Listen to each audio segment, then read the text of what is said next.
Greetings, my name is Mike Mitri, and I'm the developer of a software application called Story Analyzer, which combines natural language processing and data visualization to demonstrate the maxim: a picture tells 1,000 words. Story Analyzer generates interactive visual dashboards of narrative text. This is the fourth video in a playlist pertaining to AI, and in the first, I showed a dashboard of the Bible, a Story Analyzer dashboard of the Bible, where you can key in on different characters, tribes and nations, places and times. You can see many themes from the Bible, and you can see how people and groups interact with each other. Your user experience with this dashboard and with all Story Analyzer dashboards is very simple. Just point and click. The second video gives a historical overview of AI and discusses philosophical debates about what AI can and cannot do. We also delve into different AI technologies, including the buzzword of the day, GPT, and other large language models with deep learning underpinnings.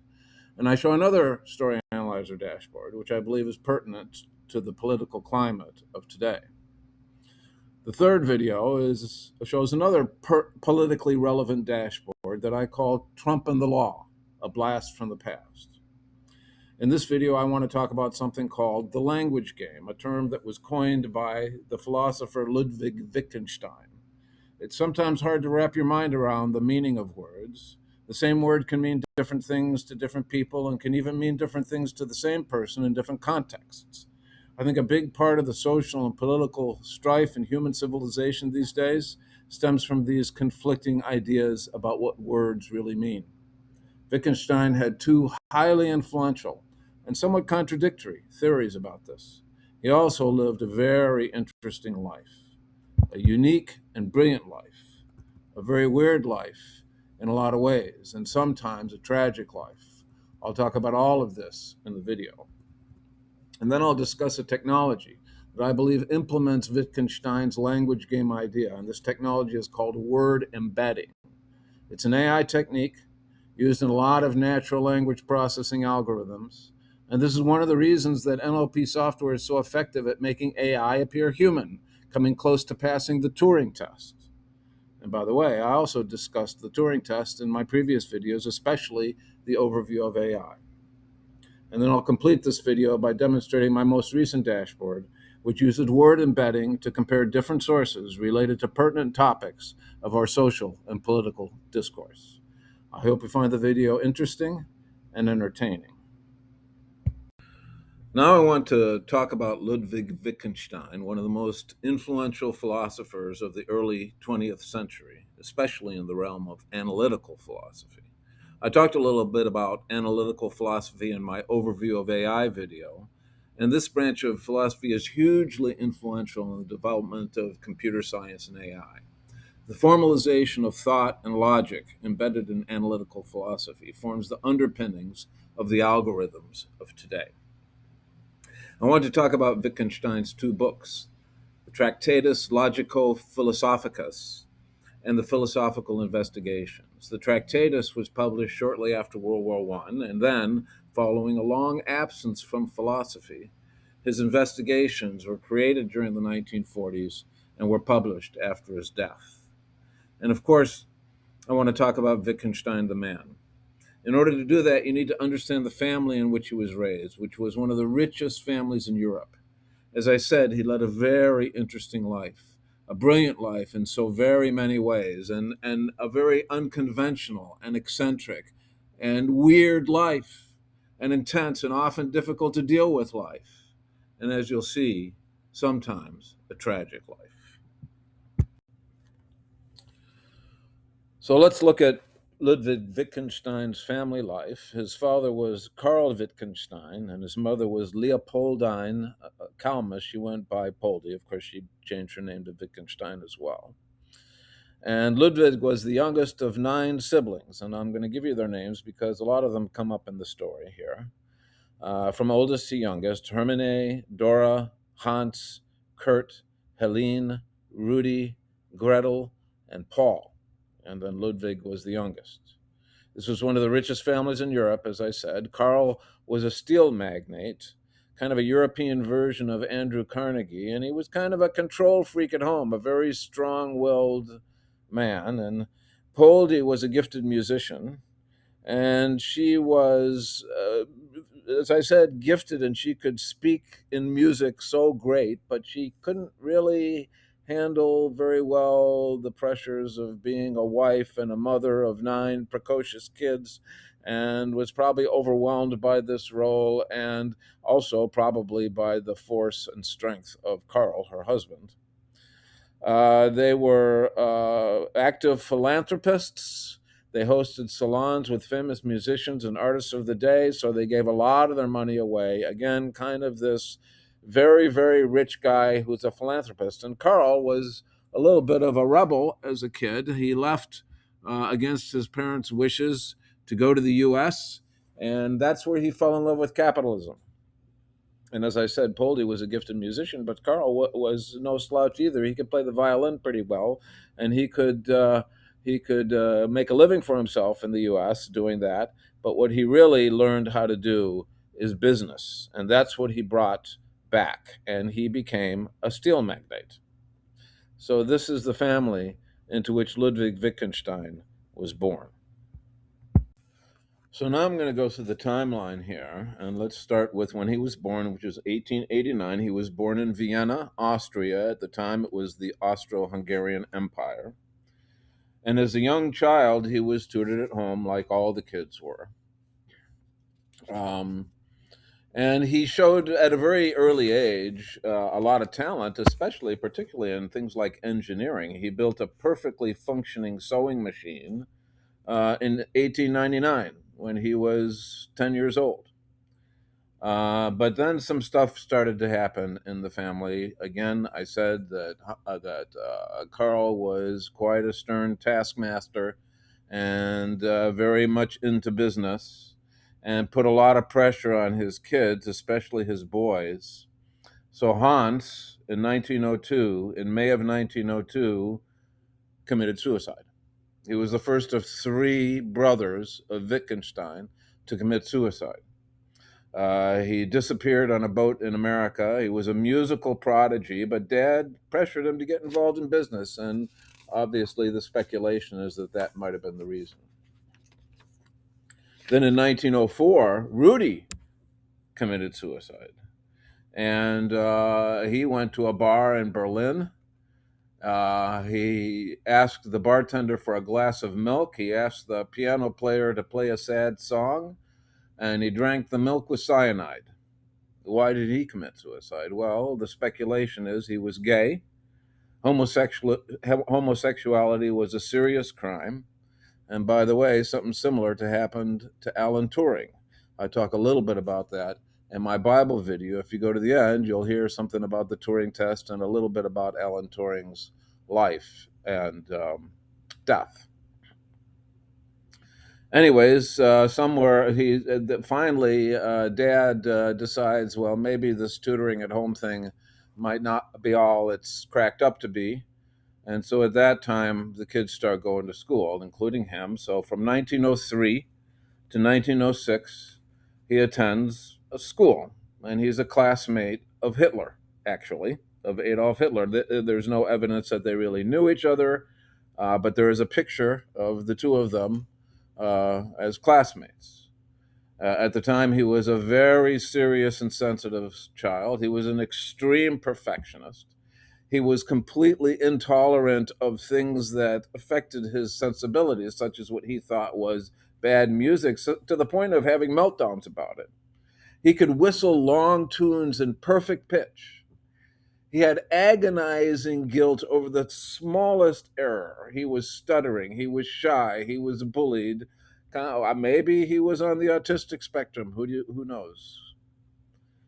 And then in 1906, he started studying engineering, first in Berlin, and then he went to Manchester, England, and he studied aeronautics. This is when airplanes are first starting to become a thing. He actually designed a propeller that might have gained some traction, but it never got money. And at that point, he gets really, really interested in mathematics. And at the time, Bertrand Russell, along with Alfred North Whitehead, and I talk a little bit about this in the overview of AI, came up with this book called Principia Mathematica. And Wittgenstein read it. He got all excited about it, and he decides he's going to study under Bertrand Russell at Oxford. And he goes barging into Bertrand Russell's office. He goes there, he barges into Bertrand Russell's office, and that began a very interesting and sometimes tempestuous relationship, which I'll talk about shortly. So, starting in 1912, he studies under Bertrand Russell at Cambridge in Oxford, gets heavily into analytic philosophy, which, as I told you, is this very formal, logical way of looking at things. And both him and Russell were applying it to thought and to language, and that kind of leads to his books, to Wittgenstein's books, which we'll talk about. Um, uh, the same intense guy all throughout.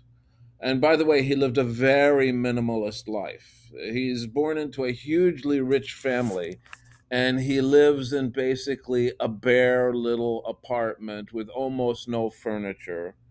That's the way he lived. And he was very intense, and he often irritated Russell quite a bit. But Russell saw his genius. And Russell even had to rethink some of his ideas because of Wittgenstein's comments about them. And I talk a little bit about Principia Mathematica, and this was an attempt to explain all of mathematics through logic, and they did some incredible things, him and Whitehead, but they really couldn't pull it off. And already Russell was kind of getting a little bit tired of that. And I think Wittgenstein showed him that sometimes he was barking up the wrong tree. And that must have not been good for his ego, for Russell's ego, to think that sort of thing. So, anyways, all this is going on. And he's starting to get his ideas that go into the Tractatus Logico Philosophicus, which I'm going to talk about. And then World War I happens. Oh, by the way, before World War I happens, his dad dies. And of course, he's going to get lots and lots of inheritance from his dad. And then World War I happens. And he joins the Austro-Hungarian army, so he's on the losing side, obviously. He sees combat, and as a matter of fact, he's very, very brave during combat. He's often volunteering for the most dangerous assignments. He wins several medals for bravery. Maybe he had a little bit of a death wish, who knows? After all, two of his older brothers have already committed suicide. He was actually a prisoner of war because when the winning side, the losing side, which Austria was on, then soldiers would be a prisoner of war. So briefly, he was a prisoner of war. And during that time, when he was in the trenches fighting in World War I, was when he was writing the Tractatus Philosophicus. By the way, his third brother to commit suicide was Kurt. He committed suicide because, toward the end of the war, his soldiers deserted. He thought, he failed his country, and so he shot himself.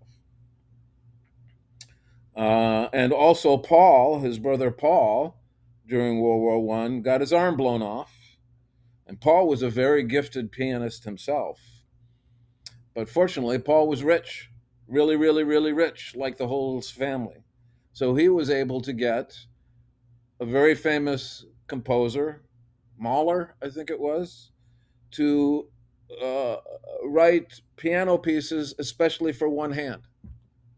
As I said before, the Wittgenstein family was very philanthropic, and the salons included people like Brahms and Strauss and people of that nature.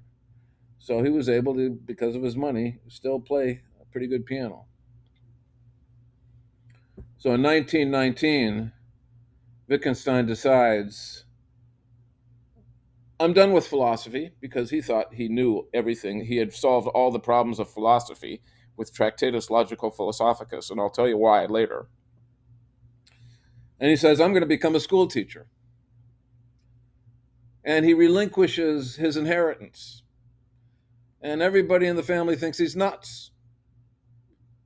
But he decides to do it anyways. 1921, the Tractatus is published. And from 1920 to 1926, he's a school teacher in rural Austria. So let's talk a little bit about that. So Ludwig starts teaching in 1920, and he's teaching middle school age kids, between primary and elementary and middle school age, and he's a very demanding and intense teacher, but he's also very engaging, even mesmerizing to these students. Students either love him or they're terrified of him, and the same is true with their parents.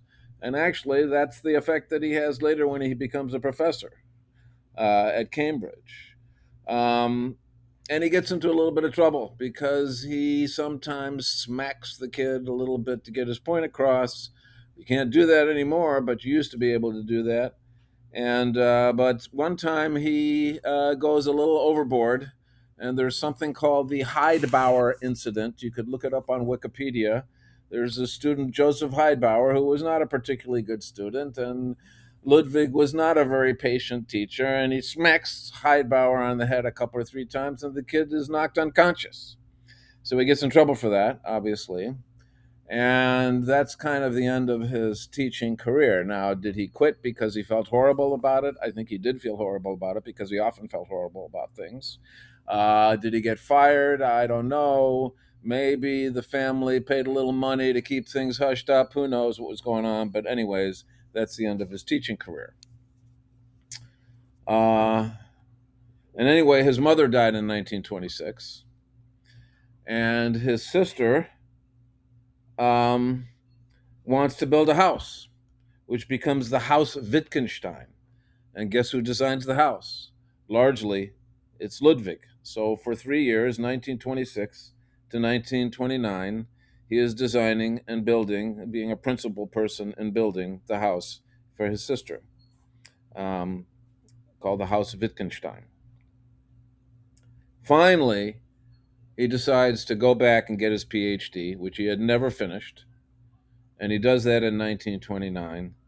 And then from then on, pretty much to the end of his career, he's a professor at Cambridge. So we'll talk a little bit about that.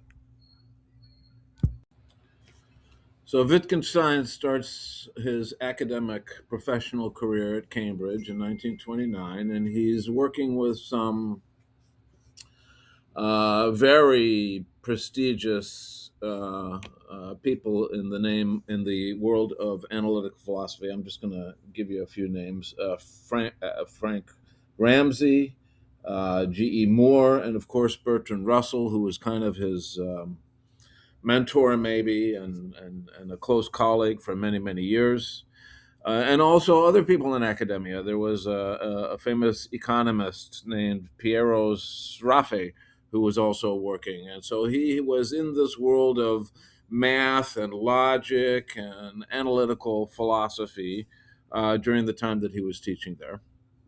So basically from 1929 up until 1947, but of course there was a break during World War II when he was doing war work in hospitals in London and in Newcastle. So here's a guy who was in two world wars, and recall that he fought in the trenches of the Eastern Front and of Italy, and for a while he was a prisoner of war, and that's where he wrote the Tractatus. I mean, during that entire time.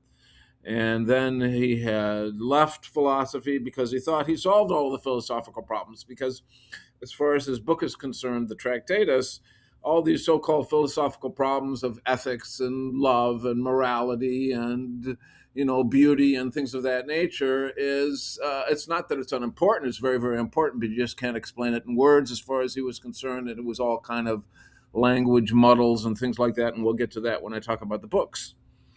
So he's teaching there. He does his war work in the hospitals. And again, he's this very intense professor.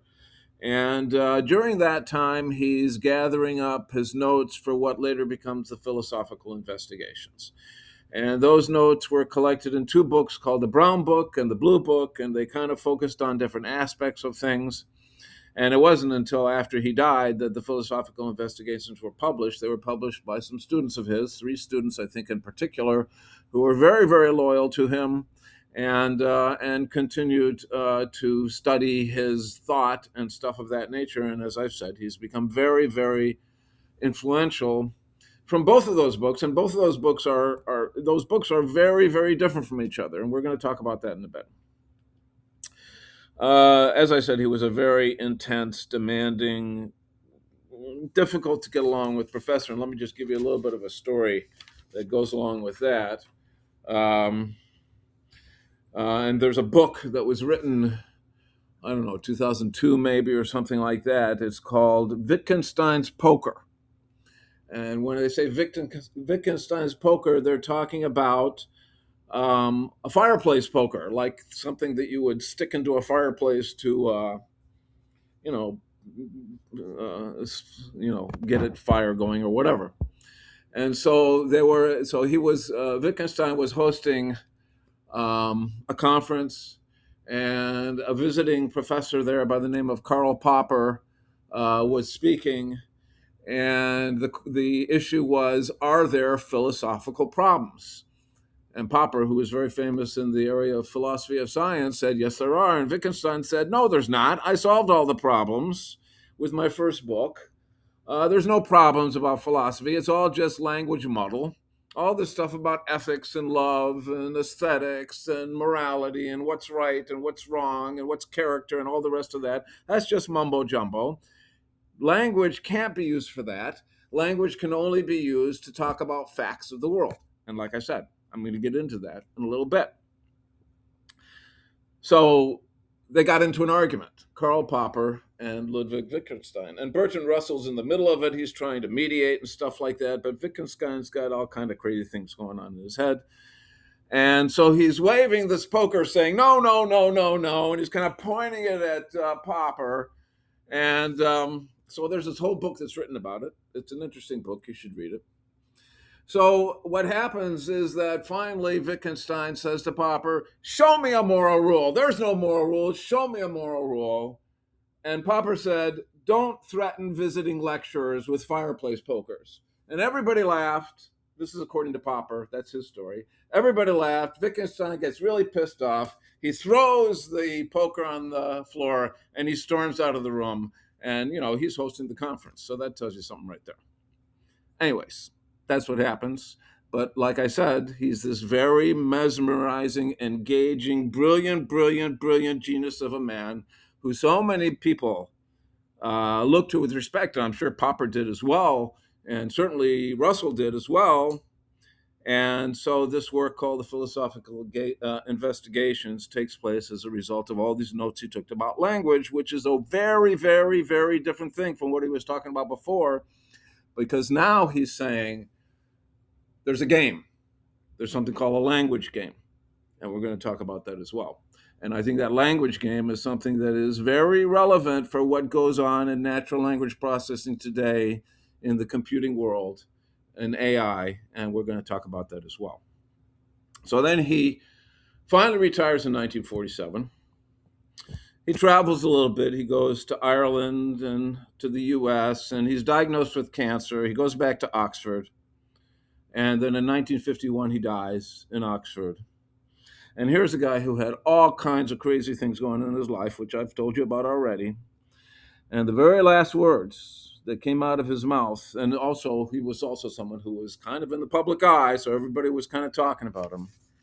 And the very last words is what he said was, tell them I had a wonderful life. And then he dies. So now I'm going to talk about his books. So now I'm going to talk about his two books. The first one is the Tractatus Logico Philosophicus, which, as I said, was written during World War I when he was in the trenches and when he was a prisoner of war. And the second one is called Philosophical Investigations, that came much later as a result of his work during the 1940s, 30s, and 40s. So let's start with the Tractatus.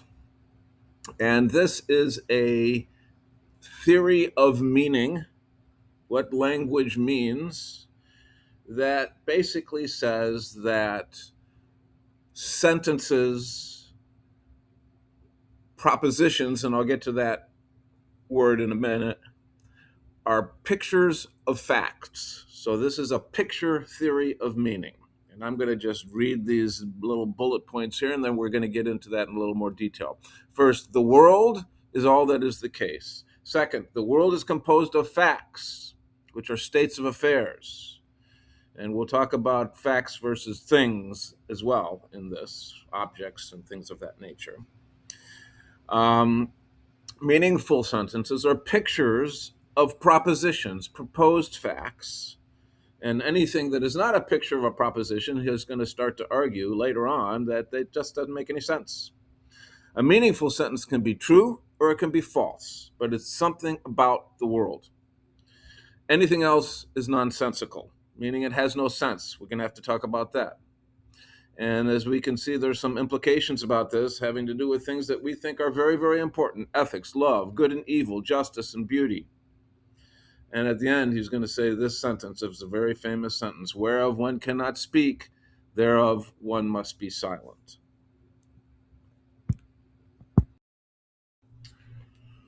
So what's a proposition? A proposition in logic, I'm reading this from Google. I Googled it, and Google's AI, large language model called Gemini is answering me. What is a proposition? I find LLMs to be useful in certain ways. I talk a little bit about LLMs in a previous video, the overview of AI. So what is a proposition? A proposition in logic is a declarative statement that is either true or false, but can't be both. And let me read some more. It represents the underlying consistent meaning of a statement, such as Aristotle is mortal. And the propositions are the fundamental building blocks of logical arguments, often connected by logical operators like and, or, and not to form complex statements. You know what? There's a lot of computer programming ideas in this. A lot of computer programming involves conditional statements that are asking if something is true or not. And I'm going to talk a little bit about computer programming as I discuss this whole thing. So it's important to understand the building blocks that Wittgenstein is talking about, which is propositions. It's not just him that talks about them as building blocks of language. All of analytic philosophy involves propositions as the building blocks of language. And not all of philosophy is just analytic. And we'll see a little bit of that maybe as we continue.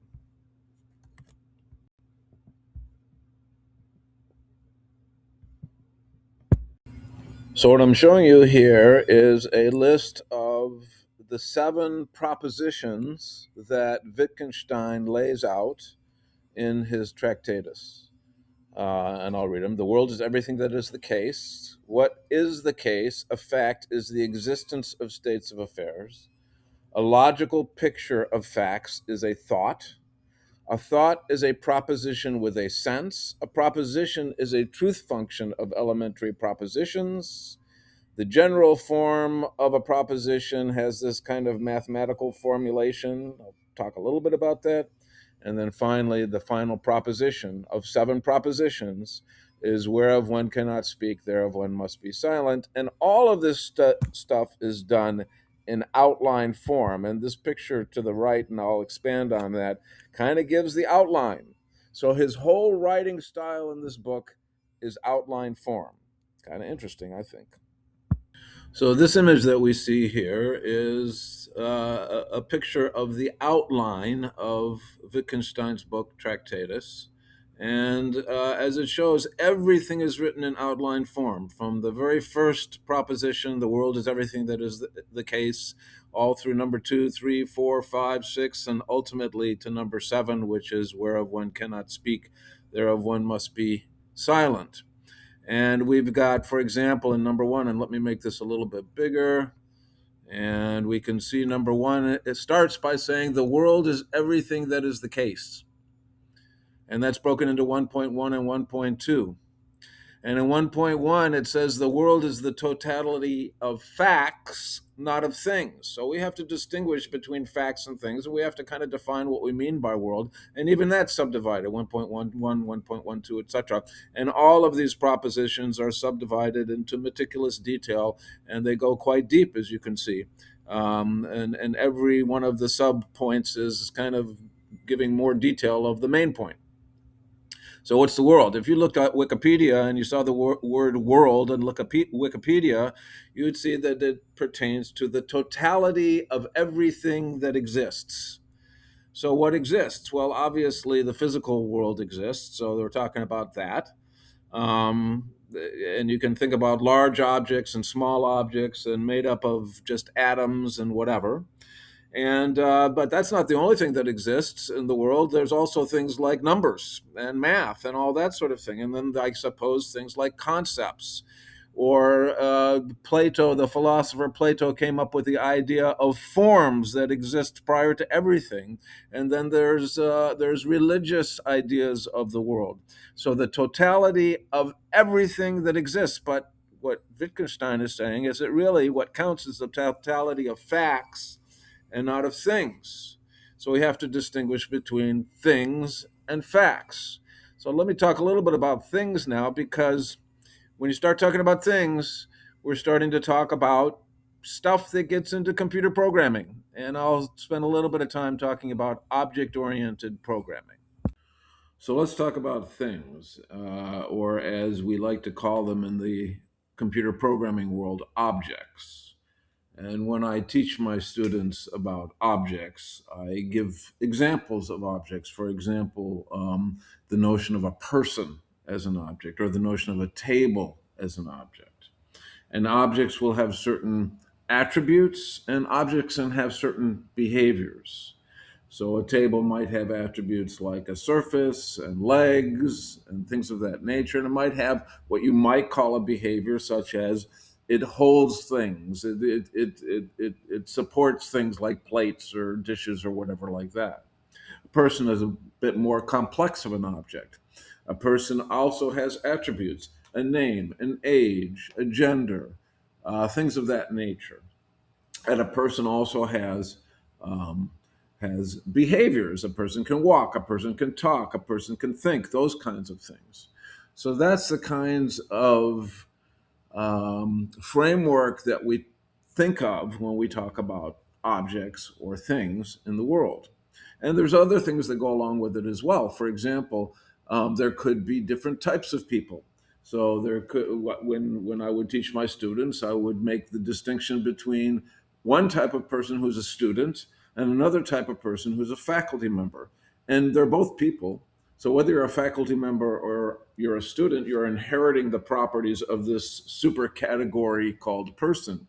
And when and by the way, they call those classes. So person is a class, student is a subclass, faculty is another subclass. And so you're inheriting some properties from above, such as an age and a gender and a name and things of that nature. But you also have some stuff of your own. So a student has a major that they're studying. A student has a grade that they're in, like they're a sophomore or a senior or something like that. And similarly for faculty members. And also what goes along with that is the relationships between people. So for example, a faculty member has certain students that are in their class, and students might have a faculty member as a teacher or maybe as an advisor.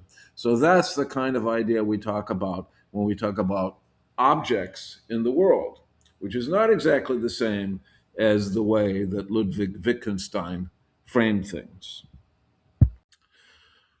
Wittgenstein does use the word object in the Tractatus, but his idea of an object is the most fundamental atom of logical space. It's called logical atomism. Everything else is a fact. So the tiniest little logical speck that you can imagine in whatever space we're talking about. So, for example, if we're talking about the physical world, maybe we're talking about an atom. If we're talking about the mathematical world, maybe we're just talking about a single number. That's what objects are, the most fundamental building blocks. Everything else is a fact. And the most fundamental fact is an atomic fact, which is this object exists or that this object doesn't exist, this tiny piece of atomic matter. And then from atomic facts are formed logical facts are formed complex facts through logical connections between atomic facts. And so everything is about facts as far as the world is concerned, according to Wittgenstein. So you look at this proposition number one and the proposition number two, and you can see that that's really what we're talking about here. And as I said before, this is all in very much outline form. So propositions made up of sub-propositions, made up of sub-sub-propositions, made up all the way down the line here. So that's what the foundation of what he's talking about has to do with facts more than of objects. So what I talked about as an object, a person, no, that's not an object. That's a fact. And the attributes of that object are really conglomerations of other facts. There's no such thing as a person as an object. There's a person as a fact, this temporary existence of some conglomeration of more atomic facts, of more atomic objects that make this person what it is for the duration that it exists, in the space that it exists, and also in the conceptual and social space that it exists, not just the physical space that it exists. That's what he's talking about. People are facts, people are not objects. So we talked about how Wittgenstein sees the world, and this is going to lead us to how Wittgenstein sees thought and then language. And this is where his picture theory comes into play. And so you'll notice in proposition two, he starts talking about we make pictures, and the picture has the logical form of representation in common with what it pictures. And then proposition three is extending on that. So let's talk a little bit about this picture theory. What he's saying, at least as far as I understand it, is that the very sentences that we make, which are formed from the very thoughts that we have, are pictures. Structurally speaking, they are similar to what we are trying to picture, structurally speaking. And you can think of it like a model. So if we build a model airplane, we're building kind of like a picture of a real airplane. Or if we have a blueprint of a house, it's like a picture of what the house looks like. Or he gave an example of police investigating a crime or investigating an accident where they have some little thing on the table where they have a car and there's this line that represents a street and maybe a building or something like that, and it's all kind of showing spatially what we're trying to convey about what really happened. And what he's saying is that our language, the statements that we make, which are, I will remind you, I talked about propositions, which are propositions which are statements of fact, and those statements of facts can be true or false. What he's saying is that anything that we have to say that has meaning in it is a picture of a proposed fact. So all of proposition two, which we're seeing here, what is the case? The fact is the existence of an atomic fact. And toward the end, we're making pictures. And then we get to proposition three. In the proposition, the thought is expressed perceptibly through the senses. Well, we're seeing stuff through the senses. And so that's the notion that he's getting at here. If sentences are going to have meaning, then there are pictures of facts. And that takes us also into proposition four. So his picture theory is an isomorphism in the sense that the structure of a sentence, the elements of the structure of a sentence, have a one-to-one mapping with the elements of the fact, the situation that it's trying to picture of the world. Structurally, a sentence is the same as the proposition of the world. and that's what makes it a picture. And this leads to some other ideas that are coming up in Proposition 4 and furthermore into Proposition 5 um, about sense. What is sense? Well, sense is this notion that uh, a statement is picturing something about a fact, about proposed facts. There's also senselessness, and there's also nonsense. Senselessness means it's something that might be a tautology, like either it's raining or it's not raining. Well, there's no sense to that because it's not something that could be either true or false. Anything that can be both true and false doesn't have sense. And then that leads us to something further like nonsense, where it doesn't even picture anything that can be considered sense. And this seems to imply that the only things that are sensible to say has to do with science.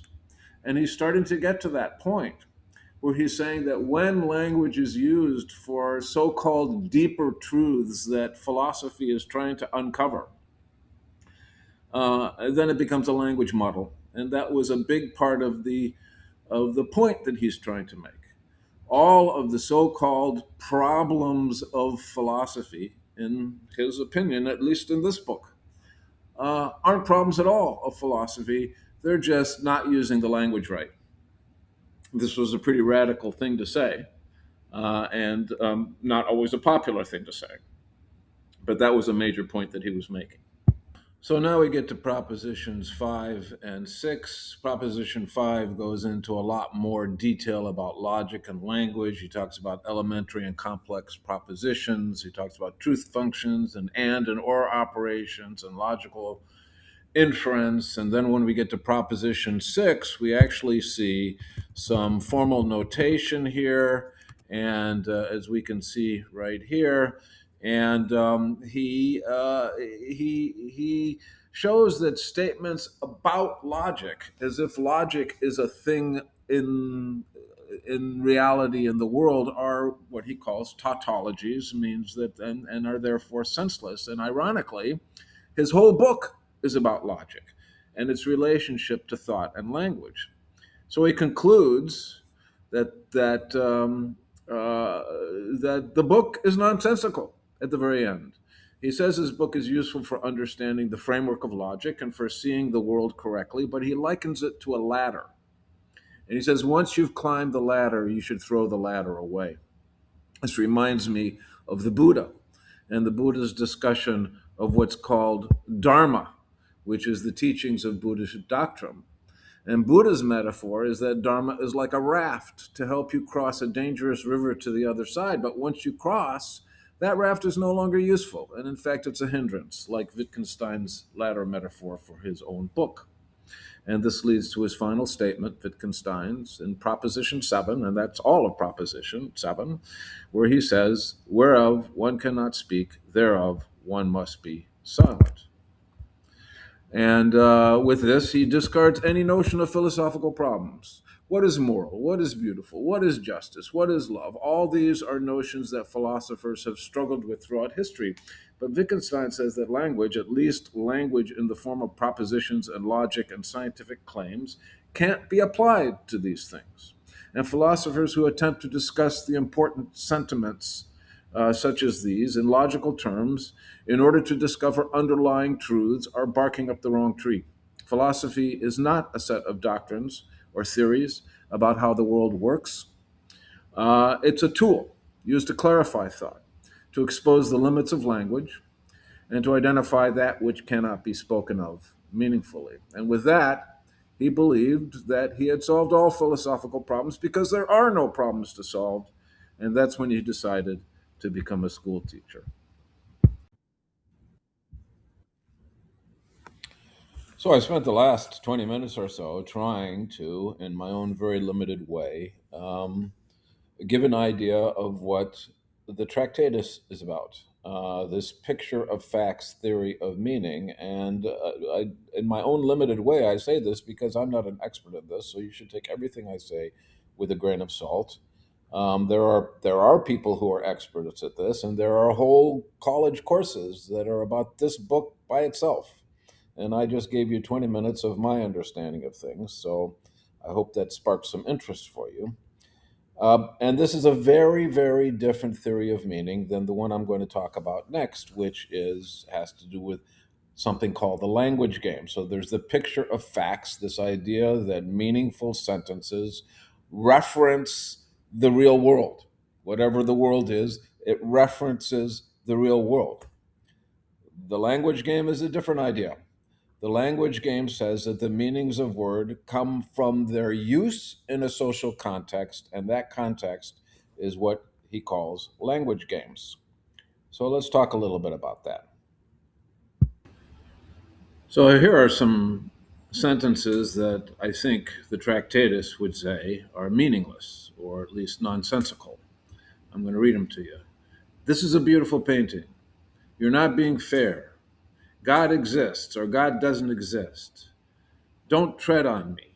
Have a nice day. You have a bad attitude. People should be kind to each other. The world is going to hell in a handbasket. Those are not things that Wittgenstein, sentences that Wittgenstein would say refer to facts of the world. Things like beautiful and fair, uh, things like bad, things like treading on me or kindness or things of that nature just don't have sense. So, does that mean we can't say things like that? Well, at first, that's exactly what he was saying in the Tractatus. But later, he changed his mind, and we'll see now that that mind change is seen in the philosophical investigations. So, the Philosophical Investigations was published after Wittgenstein's death, and it was composed by several of his students, based largely on two mimeographed um, sets of notes called the Blue and the Brown books. And these are numbered like the Tractatus, but they're not in outline form, and they're really not fully fleshed out in an organized fashion, at least not when he wrote them. He worked on them during the early 1930s, and the notes circulated among a private set of students and associates, and then was compiled posthumously into what is now known as the Philosophical Investigations. I think he doubted whether the project was worthwhile, but apparently his students disagreed. The Investigations is structured as a series of numbered conversational remarks, and it uses analogies to dissect how language functions. And the principal analogy he uses is with the notion of games. And this is all about meaning as use. Wittgenstein attacks the traditional view that words acquire their meaning by acting as labels for physical or mental objects.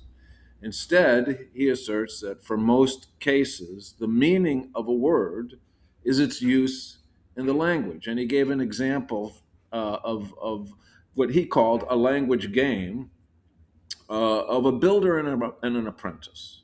So the builder shouts slab to an assistant. Well, what does this mean? He's not merely describing an object, and actually, the Tractatus wouldn't call it an object, it would call it a complex fact, because the slab is actually a configuration of atomic facts grouped together, even including the process that it took to manufacture the slab, as well as the underlying physical matter. But nevertheless, the Tractatus was referencing something in the real world, at least as far as what meaningful sentence was. But this utterance isn't that at all. This utterance slab is really a command within a specific cooperative activity. And that's the game that's being played, the social context that gives this utterance its meaning. Language can't be decoupled from action, and can't be decoupled from action. This is a much more practical, pragmatic depiction of meaning, and it's much different from the so called meaningful sentences of the Tractatus, which are propositions of states of affairs in the real world. In fact, slab is not a description at all, it's a command, like don't tread on me. Consider another example. Suppose I say the word water. What do I mean? Am I giving a label for an H2O molecule? Am I pointing to a puddle on the ground? These would be propositions of fact in the world, fitting the Tractatus criterion for a sensible sentence. But what if I'm begging for a glass because I'm dying of thirst, or telling the bartender what I want with my whiskey? Or am I terrified about an oncoming tidal wave? I don't think these pass muster as proposed facts. And as you can see, the meanings depend on the context of the utterance. And of course, if we wanted an idea of the general meaning of water, we could look in the dictionary and we'd see a number of definitions, but this doesn't get at the meaning of my particular utterance in that particular situation.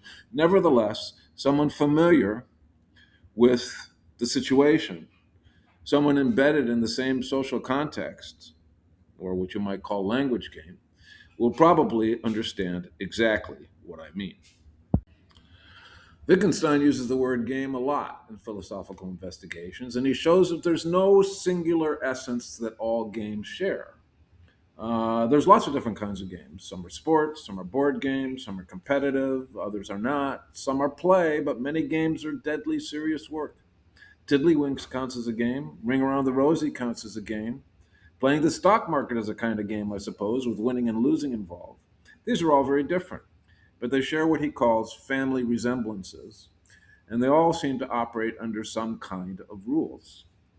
And depending on the game, a word has different meanings. Consider the word run. What would you likely see in the same sentence? In baseball, perhaps you'd see home, as in home run, or base running, or something like that. In football, maybe you'd see run for a touchdown, or running back. If we're talking about clothing, maybe a run in my stocking. And if we're talking about money, maybe a run on the stock market or a run on the bank. Here we see that depending on the particular language game, you're likely to have different ideas come to mind when you see the same word. Meaning depends on context. Meaning depends on social context. So Wittgenstein challenges this philosophical urge to find strict universal definitions for broad concepts. Instead, they share a network of overlapping, crisscrossing similarities, much like the physical features among members of a human family. Furthermore, language games don't exist in a vacuum. They're embedded in the broader social, cultural, and biological framework of human activity. To imagine a language is to imagine an entire way of living, and this is something he calls forms of life. He also argues that it's impossible to have a private language, one that refers exclusively to your inner sensations, like a unique pain or something like that, because it is a social context requiring rules. Rules require a public standard to determine if they're being followed correctly. Language is inherently social. And this all leads to a notion that philosophy is or should be therapy. We already saw a bit of this in the Tractatus, where he wants to free us from the traps of philosophical language models, and the investigation takes this further and in a very different way. And the language game idea also leads to a major AI technique, which I'll talk about now. This technique is called word embedding, and it's a big part of natural language processing, and we'll see this shortly. So now that I've talked about Ludwig Wittgenstein, both his life and his work, and especially in those two books, the Tractatus and the Philosophical Investigations, and of course I closed off that by discussing this notion of the language game, which is all about meanings of words depending on the social context in which they're used. At this point, I'd like to shift over to AI. And I'm going to talk about one AI technology that I believe plays the language game very well, and it uses neural network technologies to do that. It's a machine learning algorithm, and it's called word embedding. And word embedding is used in many natural language processing systems, including one that I make use of a lot for my application called Story Analyzer, which is Core NLP. So I'm going to talk about this word embedding, and then I'll later talk about how it applies to natural language processing tasks and how I used it in the latest dashboard that I did, which I will also demo. So let's get started talking about word embedding. So let's now talk about word embedding. This is a natural language processing technique, and it's all based on math. Words are represented as what are called vectors, which are basically lists of numbers. I'll get into that a little bit more detail in a second. It's statistical. It's mathematical analysis, and neural networks are a very natural type of AI technology for that sort of thing. Um, it's influenced by the distributional hypothesis of language. So, this was a theory that was put forth by a linguist, a British linguist named John Rupert Firth. And he said something like the following: a word is characterized by the company it keeps. And this is very similar to the idea of the language game. The meaning of a word has to do with other words that you can find nearby them. Now, he was a linguist. He was big in the 1950s. I imagine he probably had some knowledge of Wittgenstein's work, but I don't know that they ever corresponded or anything like that. Most of his career was spent at University College London, and I think he died in 1960, and he was born in like 1890, so they overlapped quite a bit. Anyways, this word embedding, as I said before, is used in a lot of natural language processing tasks, and several of these natural language processing tasks I use myself in Story Analyzer, dependency parsing, and named entity recognition. And I'll talk a little bit more about named entity recognition in particular later on. So that's about word embedding in general, and we'll get into some technical details. But what I really want to talk about in terms of getting into the technical details is the particular software product. It's you can get a Python library to run it. It's called Word2Vec, Word2Vector, and it uses neural networks. It's AI, but it's not like your deep learning AI. You can run it on your own computer very easily, and I'll talk a little bit about that as well. But before we do that, let me talk a little bit about neural networks in general. And there's lots and lots of information you can get on the web about neural networks. And in a previous video, overview of AI, I get into a little bit of detail about how neural networks work and also about how deep learning works. This stuff that large language models like GPT or Gemini does, which are neural network based. And as I said, Word2Vec is not a deep learning neural network. It's actually a very simple neural network. But in general, with a neural network, you have something that sort of simulates neurons in the brain. And so if you look to the right here, you see that neurons in the brain have a cell body, and coming into the cell body are what are called dendrites. These are input lines that connect to other neurons. And coming out of the cell body is something called an axon, which so that's the output. And other dendrites of other neurons are picking up inputs from that axon. And that's basically how each neuron in the nervous system works.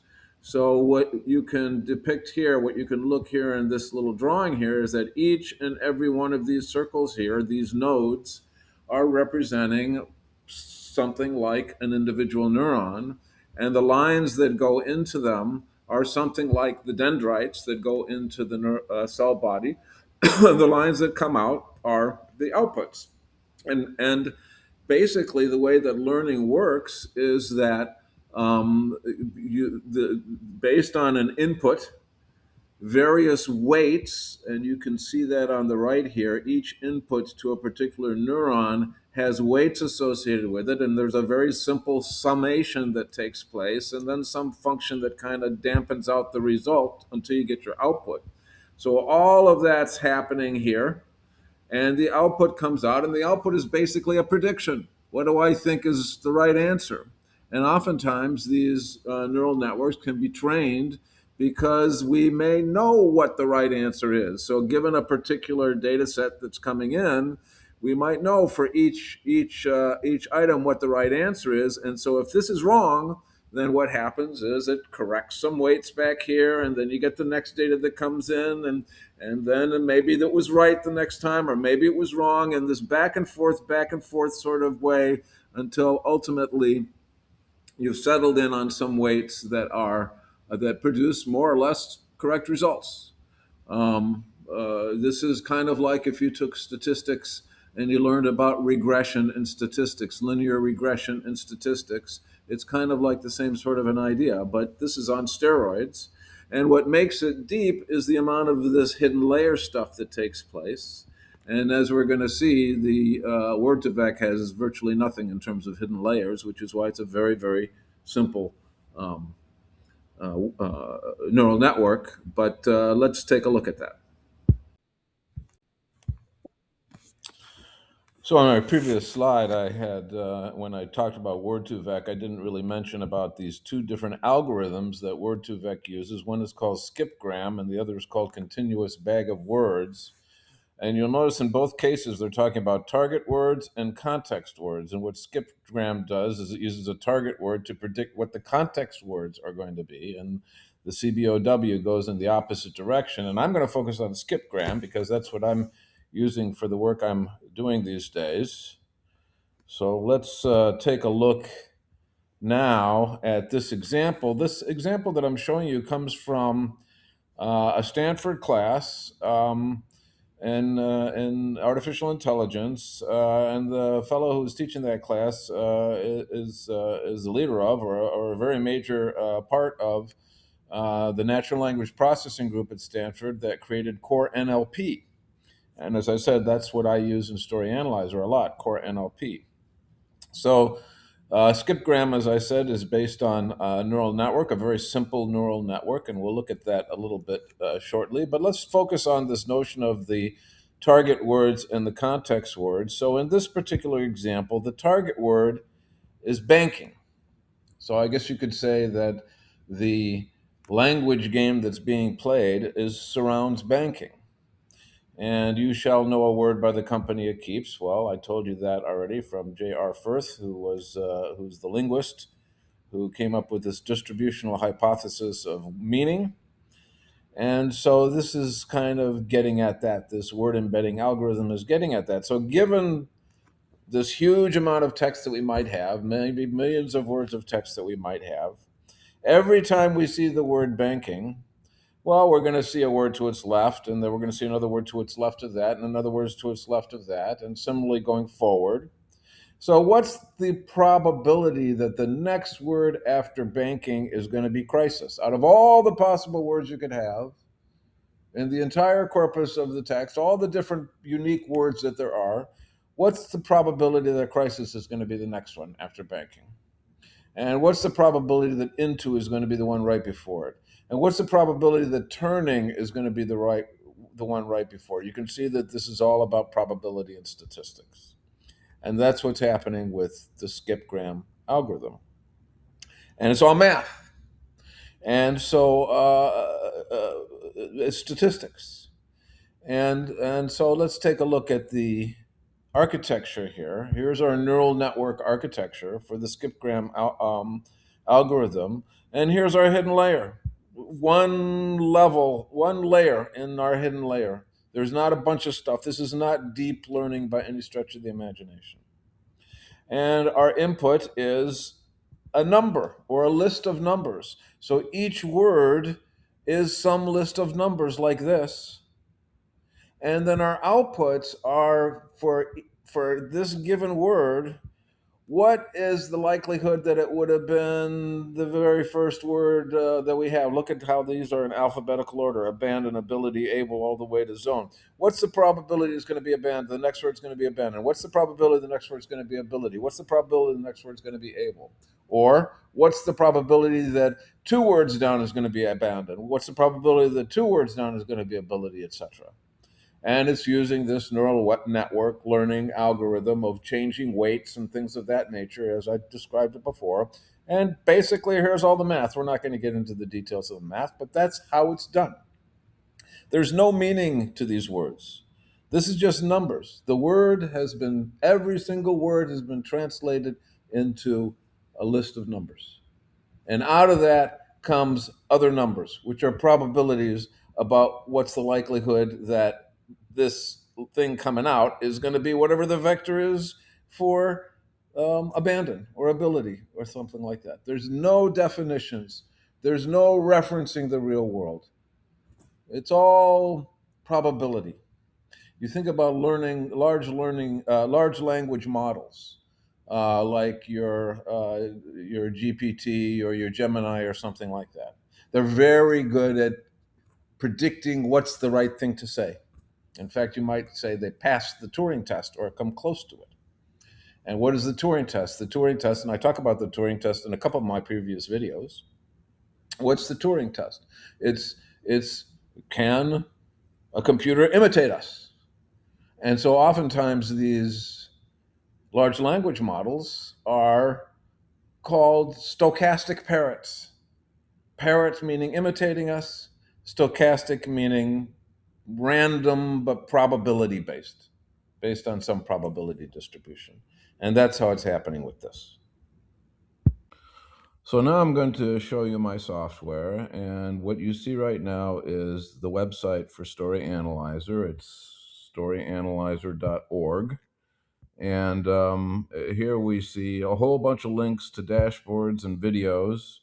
And we're going to focus on this one right here, word embedding comparison, Founding Fathers, Wikipedia, Stanford Encyclopedia of Philosophy, Investigators, and Donald Trump. And these are the 5 speakers, if you will, that we're going to compare what they talk about when they talk about certain terms. And I'll show you that shortly.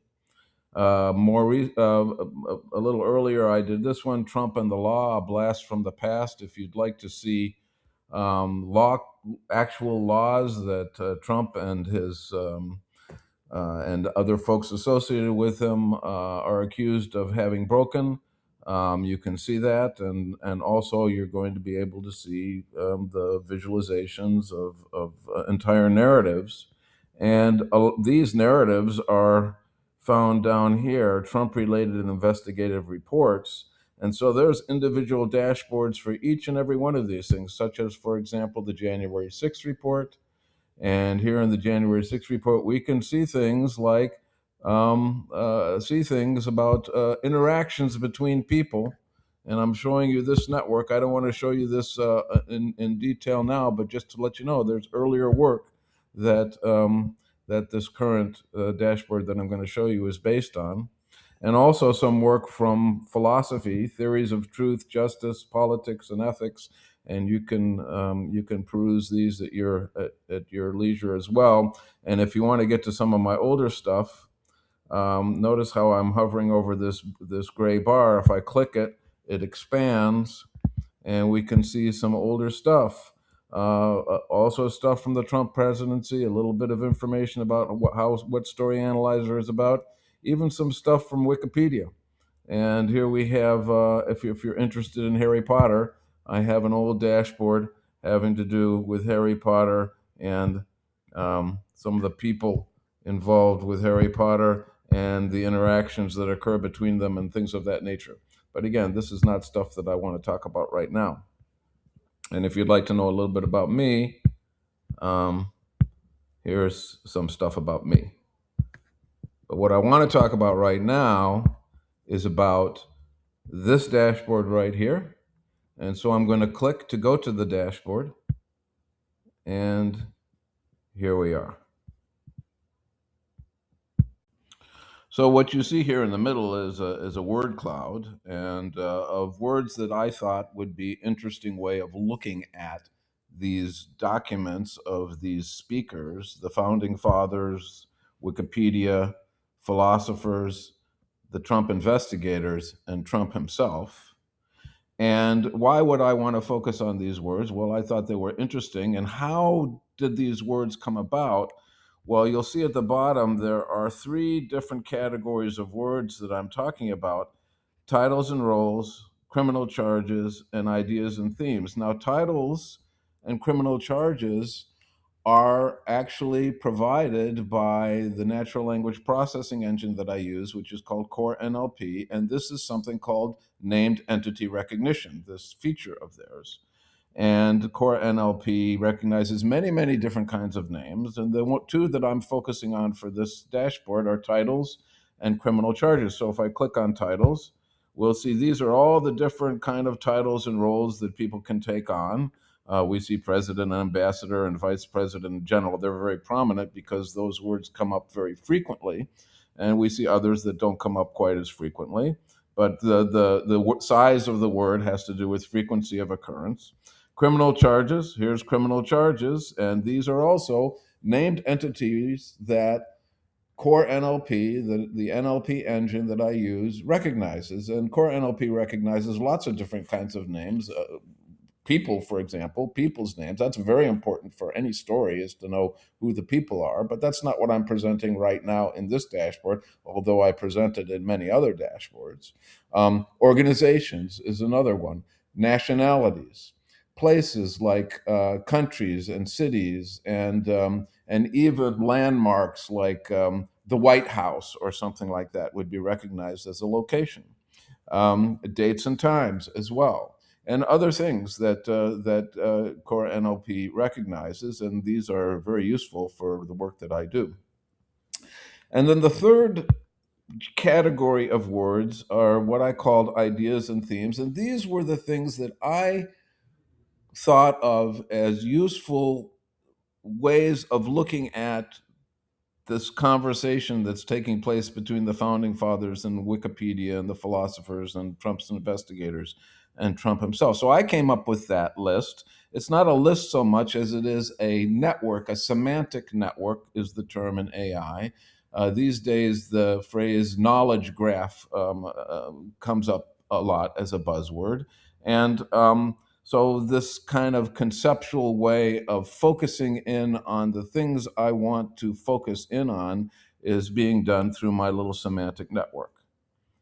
Um, so, we can go and look at different things that happen when I click on one of these words. Let me, for example, clear here just to make everything gray again. And let me choose president. If I choose president, we see for each of the speakers lists of words that tend to appear most frequently in the context of president, as we'll see shortly. General, the same thing.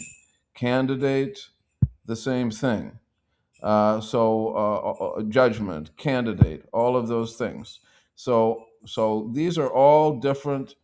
When you pick a term, these are through word embedding type of technology, these are the words that appear to happen most frequently in conjunction with the selected word. So when we talked about Wittgenstein's language game, and when we talked about this notion that a word's meaning depends on the company it keeps, well, what we're seeing is the company that a word has in the context of Trump or the investigators or the philosophers or Wikipedia or the founding fathers. So let me clear this. And let's look at government. So these are the words that come up from the founding fathers, Wikipedia, philosophers, investigators, and Donald Trump with regard to government. They're the words that come up the most frequently. And they are actually shown in the order of frequency. So federal is right at the top for founding fathers, and it's right at the top for Donald Trump as well. And so if I go to the founding fathers and I look up federal, for example, if I click on federal, now we're going to see another window pop up. And I just clicked in it to bring it to the front. And I can drag these windows around, by the way. You'll notice you can drag them around. I'm on my laptop and I have a touchpad, and I click the left button for the touchpad and hold it down, and then I'm on the touchpad and moving things around. So a typical way of dragging things around. And what we have here are the sentences from the founding fathers, mostly from the Federalist Papers, as you can see. And these are the different Federalist Papers written by, the Federalist Papers were written by James Madison and Alexander Hamilton, and a few of them were also written by John Jay. And this was at the time that the Constitution was being debated. And so I can see all of the sentences in all of these different Federalist Papers. They're numbered, and I can see each one of them, and then I can also see the sentence where the word federal comes up with government. And not only can I do that, let me drag this down a little bit, but I can hover over each of these, and I can see, let me even drag this down a little bit here. I can hover over each of these, and I can see that in the context of the sentences that come before and after. And if I click on one of these, on number one, on this particular one here, it freezes the windows in place. So now we have three separate windows here. We have the window that shows the list of frequently occurring words in the context of the word we chose, which is government. We have, when I clicked one of those words, we have a window that appears that shows all the sentences for that particular speaker. In this case, it was founding fathers that associated the two words together, federal with government. And then when I chose hover over one of these, we see the uh, words that surround it as well. So that's what you can see when you choose federal from founding fathers with government. Let me go to someplace else. Let me go, for example, to Wikipedia. Maybe I'll choose president from Wikipedia. So I see president from Wikipedia, and I see all of the articles in Wikipedia. And there were many articles that I captured the data about US government from Wikipedia. We see all of these articles where president comes in with with government, and if I pick one of those, let me cover. So I hovered over here. You can see. Let me pull this down. Pull this down so you can see the expansion window here. As I'm hovering over them, you can see the expansion window here. So here I am, federal government of the United States. That's the article. Let me click on this. Oops, sorry about that. Let me try that again. Federal government of the United States. I'll click on this. That's, well, let me bring it up to here. So now we see this this text, which that's the sentence in the middle. It's bold faces. These are the sentences above and below. And now you'll notice that in this case, I have this link. If I click this link, it's going to take me to that article on Wikipedia, and it takes me directly to the sentence in that article where that we're looking at. And I can scroll up to the top, and I can see it's part of this article. So you can actually go to the original source documents in order to see these things as well. And this is very common as well in many of my dashboards that I do. Let me clear this. Let's look at the word election. And here's the word election. And here's the words that are associated with election by the different speakers.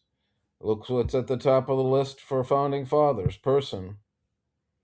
And this is what the founding fathers said about person and election. We can see what's at the top for Wikipedia. We can see what's at the top for the philosophers. We can see what's on the top for the investigators. And we can also see what's on the top for Trump. Let me go to the investigators. We see fraud at the top, close to the top for investigators. Let me click on fraud. And here we see stuff having to do with fraud. And the reports that we're seeing it from, well, we see it from the January 6th report. And as I scroll down, we see a lot of sentences with the January 6th report. And it looks like most of this stuff is coming from the January 6th report, because that's where he was claiming election fraud. Some comes from some indictments. So the investigators, the reports that I look at from the investigators are basically, let me go back to the Story Analyzer website, are basically these ones: Mueller report, the Trump Ukraine impeachment report, the January 6th report, and three of his indictments, one Georgia one, and two of theirs were Jack Smith, having to do with January 6th and having to do with Mar-a-Lago. So that's the data that I'm using here. And so if I was to go to, say, the January 6th, let me go here and let me go to some place and see if I have some things of interest here to show you. Let me go to a chapter here. Let me go to this chapter right here. Chapter 1. I'm going to click on this. That freezes this in place. And we see a bunch of sentences in chapter 1 of the January 6th report. And you'll notice that some of these things have citations. And so let me pull this down. So if I hover over a citation, we're going to see the actual citation. So these are reports that have references to external sources. And some of these citations will also have links to the external sources themselves. So these are the Mueller report, the January 6th report, and all these other investigative reports were highly researched. They referred to testimony that was sworn testimony, and I think they should be taken seriously. Let's take a look at our buddy Donald. Let's take a look at what Donald has to say about elections.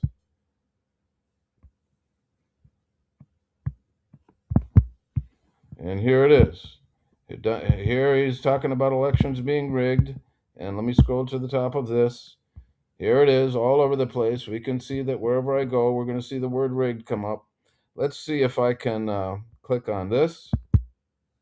And let's see if I can pull this down. And we see that this was taken on January 19th of 2024. So the data that is Donald Trump's data was captured from archives. Everything that I've captured from is in the public domain. It was captured from archives of events and speeches and interviews of him, and mostly it's him talking, but sometimes it's some supporter of him at the event or something talking. But in this case, it's him talking, and I can hover over this and I can click and go right to that location, and there you have the words right there, and this is where it was captured from. And there it is. He spoke at a campaign event in Concord, New Hampshire, and he's talking about rigged elections. So, this is word embedding in a nutshell. This is the language game in a nutshell. The meaning of a word depends on the context in which it's used. And here we see for each of the speakers the context in which the word election was used.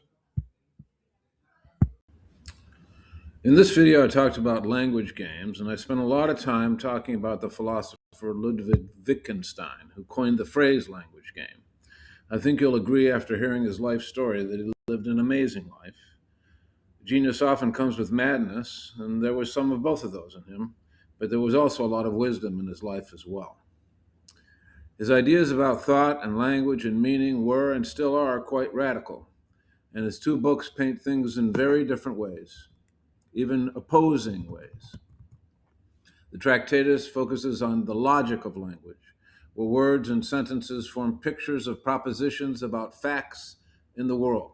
And he says that when people, especially philosophers, use sentences in some scientific way to discover true or false knowledge about things like ethics, or morality, or beauty, or love, or virtue, or character, or good or evil, or any of a host of ideas that produce deep feelings in humans, as opposed to dry facts, which are often quite boring. When people try to do this, these people are using language incorrectly. Whereof one cannot speak, thereof one must be silent. Much later, his philosophical investigations took a very different look at meaning. By speaking of language as embedded in a social fabric, the meaning of a word in a sentence depends on when, where, and how it's being used, not on the thing it references or on its dictionary definition. He called this distributional hypothesis of meaning the language game. And as I argued in the video, I believe the language game is manifested in the human-like conversations we have with computers today through techniques like word embedding, the word-to-vec algorithm, and the chat bots of large language models. I think you'll agree that language games abound in our social world these days, at hypersonic speed and in huge volume, thanks to social media platforms and of course, thanks to AI. These technologies and the organizations that use them are constantly inundating us with stories, and stories are very powerful, perhaps the most powerful forces in our day-to-day experiences. And each of these stories is playing a language game. They're not just proposing facts about the world, although that might be part of what they're doing. What they're really doing, or at least they're trying to do, is to affect you, affect how you feel, affect what you think, affect how you decide, affect what you do. And they can be very effective, for good or for bad. Stories can contain pearls of wisdom, and they can also contain loads of bullshit. Stories can motivate us to do great things, and they can manipulate us down the wrong path. Therefore, it behooves us to understand what a story is really saying. We need to analyze the story in order to chart our best path forward. We need to get a picture of the story. And that's exactly what Story Analyzer attempts to do, as I demonstrated in the video. I believe Story Analyzer can be useful for many people who are watching this video. And if you're one of them and would like to know how Story Analyzer can help you or your organization, please get in touch. The description below gives contact information as well as some useful links. Thanks for taking the time to watch this video, and I hope you have a good day.